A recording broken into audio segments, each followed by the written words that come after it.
Coucou tout le monde, j'espère que vous allez bien. Aujourd'hui, une vidéo un peu inhabituelle parce que ça va être une recette.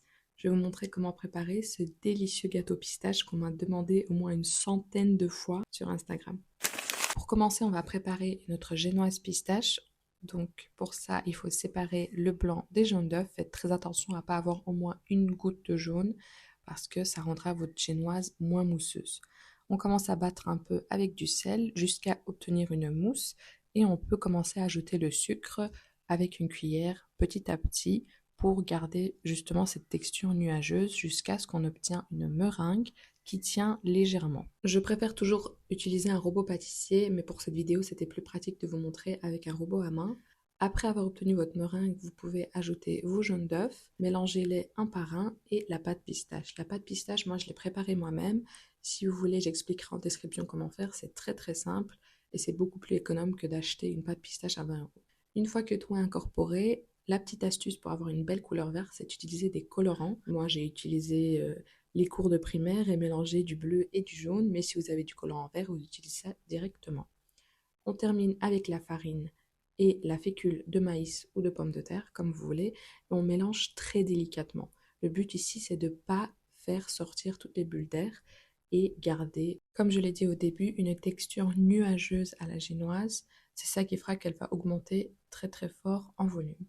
Ensuite, on met au four à 170 degrés pendant environ 50-55 minutes. Une fois que la génoise est prête, on la laisse refroidir avant de la démouler et on peut la mettre au frigo, enroulée d'abord de film plastique bien sûr. Après avoir mis au frigo, n'importe quelle génoise est beaucoup plus facile à utiliser. Donc essayez toujours de faire votre génoise la veille, ça vous facilitera énormément l'étape d'assemblage. Vous pouvez maintenant couper votre génoise en 3 parts égales et on peut passer au coulis de framboise. Le coulis de framboise, je vous conseille de le faire la veille aussi. C'est juste que moi je filmais donc j'avais tout le temps pour qu'il refroidisse. Pour le coulis de framboise, c'est très simple, il suffit de mélanger les framboises, le sucre, un peu d'agar-agar et porter à ébullition en mélangeant bien avec un fouet parce que sinon vous aurez des gros grumeaux et ce n'est pas très agréable en bouche, surtout dans un gâteau moelleux. Donc une fois que vous avez bien tout mélangé, vous mettez du film plastique et vous laissez complètement refroidir. J'ai bien dit complètement, sinon votre coulis il va couler littéralement de votre gâteau. Maintenant, on peut passer à la crème pistache. Il suffit de mélanger le Philadelphia, la crème entière, tous les ingrédients secs et le reste de votre pâte pistache. Une fois que vous avez bien tout mélangé, vous pouvez ajouter du colorant si vous voulez une couleur un peu plus verte. Je le conseille personnellement parce qu'à la coupe, c'est plus joli et vous obtenez cette crème délicieuse. Honnêtement, le seul truc que je voudrais que vous goûtiez, c'est cette crème. C'est délicieux. Je pourrais juste la manger toute seule avec des biscuits toute la journée. J'avais du mal à pas la terminer. Maintenant, on peut passer au lait qui va nous servir pour imbiber la génoise.